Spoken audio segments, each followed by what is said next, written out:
नमस्कार, मैं हूं आपके साथ मयंक मिश्रा। आज 24 तारीख है और देखिए इस वक्त की अहम खबर, ईरान की तरफ से अमेरिका को एक वार्निंग दी गई और इस वार्निंग के बाद जो डिफेंस सर्कल है दुनिया भर के, उनमें जो है वो चिंता की लकीरें फैल गई हैं सबके माथे पर और हड़कंप मच गया है। अब देखिए ये चेतावनी क्या है जो ईरान की तरफ से आई है।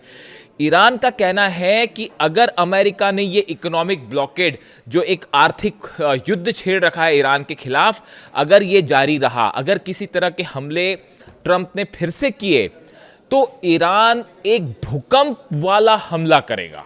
देखिए सरल भाषा में कहा जाए तो ईरान की तरफ से जो जवाब आएगा उससे अमेरिका में भूकंप आ जाएगा। इस तरह का बयान आया है मोहसिन रेजाई साहब की तरफ से, ईरान की नेशनल सुप्रीम सिक्योरिटी काउंसिल के सचिव। अब जैसी उन्होंने इस अर्थक्वेक वाला रिस्पॉन्स की बात की, उन्होंने देखिए जो एग्जैक्ट शब्द कहे, should Trump take action our confrontation will be like an earthquake, Rezaei said. अब भी जैसे उन्होंने भूकंप वाली बात की, उसके बाद अचानक ये चर्चाएं छिड़ गई कि भाई भूकंप तो एक ही सूरत में आता है, जब न्यूक्लियर ब्लास्ट होता है। तो इसको क्या ईरान की तरफ से अमेरिका को एक न्यूक्लियर वार्निंग माना जाए? इस तरह के सवाल उठ पड़े और जितने डिफेंस एक्सपर्ट हैं वो इस बात की चर्चा करने लगे कि क्या ईरान कोई बहुत बड़ा अनाउंसमेंट करने जा रहा है, क्या ईरान ने न्यूक्लियर बम बना लिया है, क्या ईरान न्यूक्लियर बम बनाने के बेहद करीब है, ईरान में जो डिफेंस पॉलिसी है क्या वो बदल जाएगी और डोनाल्ड ट्रंप को ये जवाब दिया जाएगा न्यूक्लियर टेस्ट करके। इस तरह के तमाम डिबेट्स जो हैं वो सुरक्षा विशेषज्ञों के बीच छिड़ गए। अब देखिए हालात क्या है फिलहाल। हालात ये है कि पिछले 2-3 दिन के आप बयान देखें तो अमेरिका के फाइनेंस मिनिस्टर स्कॉट बेसेंट की तरफ से बड़ी साफ साफ वार्निंग दी गई है कि या तो आप ईरान के साथ खड़े हैं या हमारे साथ खड़े हैं। उन्होंने ये दुनिया के तमाम देशों को साफ साफ कह दिया है कि either you are with them और विद अस, या तो आप अमेरिका के साथ हैं और या फिर आप जो है ईरान के साथ हैं। अब इन हालात में ईरान ने इसका उसी अंदाज में जवाब दिया और जवाब दिया मोहसिन रेजाई साहब ने, जो ईरान की नेशनल सुप्रीम सिक्योरिटी काउंसिल के सचिव बनाए गए हैं। और उसके बाद से ईरान एक बेहद एग्रेसिव मोड में है। और देखिए उनकी तरफ से क्या कहा गया। उन्होंने कहा जितने अरब देश, खास तौर पर जो अरब देश अगर अमेरिका की मदद करते हैं इस इकोनॉमिक ब्लॉकेड में, जो आर्थिक प्रतिबंध लगाए जा रहे हैं, ईरान का जो है इंपोर्ट एक्सपोर्ट रोकने की कोशिश है पूरी तरह से, अगर अरब देश इसमें मदद करते हैं अमेरिका की, तो जो जो देश अमेरिका की मदद करेगा वो सब के सब ईरान की मिसाइलों के निशाने पर होगा। यानी जिस भाषा का इस्तेमाल अमेरिका के फाइनेंस मिनिस्टर ने किया, उसी अंदाज में मोहसिन रेजाई साहब ने जो है वो जवाब दिया है। We declare to all countries do not join the economic war waged by the United States। उन्होंने सीधा सीधा कहा टेलीविजन पे ईरान के कि हम सबसे अपील करते हैं कि अमेरिका जो आर्थिक युद्ध लड़ रहा है इसमें अमेरिका के साथ ना जुड़ें। Any country participating in the imposition of economic restrictions against us is considered an enemy. जो ईरान के खिलाफ इस आर्थिक युद्ध में शामिल होगा वो हमारा दुश्मन कहलाएगा।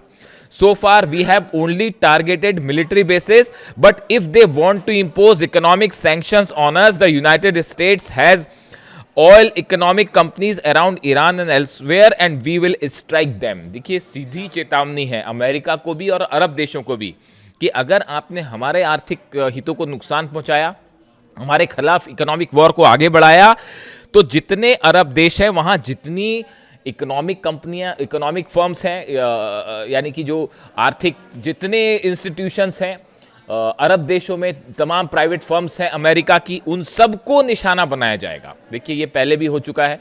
ईरान पहले भी जो है अमेज़न के ऑफिस पर हमला कर चुका है। इस तरह से अगर ये आर्थिक वॉर आगे बढ़ता है, इकोनॉमिक वॉर आगे बढ़ता है, तो अमेरिका के भी आर्थिक हित सुरक्षित नहीं रहेंगे और अमेरिकन कंपनी को निशाना बनाया जाएगा। बात नंबर 1। बात नंबर 2, उन्होंने कहा कि जितने ऑयल स्टेशंस हैं या ऑयल रिफाइनरीज हैं जो कि अमेरिका से जुड़ी हुई हैं अरब देशों की, वो सब के सब निशाने पर होगी। यानी आर्थिक जंग का जवाब आर्थिक जंग से दिया जाएगा और इसकी बाकायदा तैयारी भी कर ली है ईरान ने। देखिए मेरे हिसाब से जो सूत्रों से खबरें आ रही हैं, ये ज़्यादा दिन तक चल नहीं पाएगा। ये इकोनॉमिक जो एक ब्लॉकेट कर रखा है अमेरिका ने, ये ज़्यादा लंबा नहीं चल पाएगा। देखिए, जो इन्फॉर्मेशन मेरे पास है ईरान से लेकर, ईरान से आई है जानकारियाँ ईरान ने अमेरिका का जो ये नेवल ब्लॉकेड है, खासतौर पर जो 20 जहाज खड़े हुए हैं अरब सागर में, जो कि ईरान से आने वाले जहाज़ों को रोक रहे हैं और ना ही किसी जहाज़ को अंदर जाने दे रहे हैं, अगर ये कंटिन्यू होता है 7 दिन से ज़्यादा तो ईरान की तरफ से इस ब्लॉकेड को तोड़ने के लिए प्रीएम्प्टिव स्ट्राइक की जाएगी। यानी कि जो एंटी शिप मिसाइल्स हैं उनसे इस पर हमले कर दिए जाएंगे और ये ईरान की तरफ से प्रीएम्प्टिव स्ट्राइक होगी। देखिए, ये बात खुद जो है मोहसिन रज़ाई साहब ने जो इंटरव्यू दिया, उन्होंने उनमें 2 बात कही। पहली बात उन्होंने ये कही कि अब तक जो क्या हो रहा था कि ईरान की तरफ, अमेरिका की तरफ से, इजराइल की तरफ से हमले हो रहे थे और ईरान अपने को बचाने के लिए जो है वो स्ट्राइक कर रहा था। लेकिन अब ईरान की इस डिफेंस पॉलिसी में एक बड़ा चेंज है। ईरान को अगर ये लगता है कि कहीं हमारे पर हमला होने के लिए हथियार जमा किए जा रहे हैं या जहाज़ लाए जा रहे हैं और ये बात लग रही है कि ईरान पर हमला होगा, तो अब ईरान इंतज़ार नहीं करेगा हमला करने का, बल्कि पहले हमला कर देगा दुश्मन पे। ये बड़ा पॉलिसी चेंज है और इसके हिसाब से ये माना जा रहा है, इसीलिए जो कि मोहसिन रज़ाई साहब ने खुद ये बात कही, इसलिए ये माना जा रहा है कि अब ईरान अपनी तरफ से प्रीएम्प्टिव स्ट्राइक कर सकता है। तो अब 2 हालात बन सकते हैं, या तो अमेरिका के जो जहाज़ हैं सीधा उन पर हमले हो सकते हैं, खास तौर पर एंटी शिप मिसाइल। हमने देखा कि पिछले 48 घंटे में कई एंटी शिप मिसाइल्स फायर की गई हैं। जास्क आइलैंड से, बंदर जास्क जो इलाका है वहां से कई क्रूज मिसाइल्स फायर की गई, कई एंटी शिप मिसाइल्स फायर की गई। एक F-35 का भी मैं जिक्र कर रहा हूं बार बार, एक F-35 जेट था अमेरिका का, F-35A, वो एक जहाज को एस्कॉर्ट करके आगे ले जाने की कोशिश कर रहा था। शायद हॉर्मुज से किसी जहाज को अमेरिका पार करवाना चाह रहा था और F-35 उसको प्रोटेक्ट करने के लिए उसके साथ साथ चल रहा था। इस तरह की खबरें हैं। ईरान की तरफ से मिसाइल्स फायर की गई और उस मिसाइल्स के बाद जो है ये F-35 जेट ने जो है वो पैनिक सिग्नल्स दिए और वो दौड़ता भागता यूएई में कहीं जाके लैंड किया। तो इसीलिए भी ईरान की तरफ से वार्निंग आई है कि अगर आप अमेरिकी जहाज़ों को शरण देते हैं तो भी आप हमारे निशाने पर हो। आप यूएई को लेकर देख लीजिए। यूएई में जो 2 हमले हुए, 2 बैलिस्टिक मिसाइल्स हमले का दावा किया था यूएई ने, ईरान का कहना यह फॉल्स फ्लैग ऑपरेशन था, हमने यूएई पर हमला नहीं किया। तो क्या ये इजराइल की तरफ से हमला किया गया था? और देखिए, वो हमला हुआ उसके चंद एकाध घंटे के अंदर ही यूएई की तरफ से बयान आ गया कि साहब जो है हम ईरान के साथ अपने आर्थिक संबंध तोड़ रहे हैं और हम कोई अब आर्थिक व्यापार नहीं करेंगे ईरान के साथ। ईरान ने यही सवाल उठाए कि क्या यूएई पहले से इस बात के लिए तैयार था, ये पहले से फैसला हो चुका था वॉशिंगटन में कि यूएई प्रतिबंध लगाए, ईरान के साथ जो है आर्थिक रिश्ते तोड़ ले? ये क्या अमेरिका के दबाव में हुआ है? और वो बैलिस्टिक मिसाइल वाला या तो फॉल्स फ्लैग ऑपरेशन था या उस पर जबरदस्ती ईरान पर आरोप लगा के फौरन आर्थिक संबंधों को तोड़ने के लिए एक बहाना बनाया गया और ये अमेरिका के दबाव में किया गया। इस तरह के आरोप ईरान के। इसीलिए ईरान ने यह बात कही कि अगर आप इस इकोनॉमिक ब्लॉकेट को में शामिल होते हैं अमेरिका के साथ तो आप हमारे निशाने पर होंगे। और ये वार्निंग यूएई के लिए भी है खास तौर पर।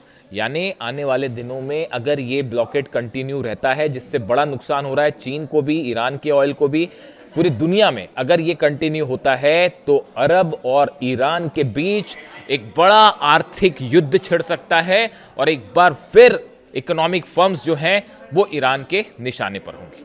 इससे जुड़ा जो भी अपडेट होगा आप तक पहुंचाऊंगा। वीडियो कैसा लगा कमेंट करके जरूर बताएं। Thank you so much.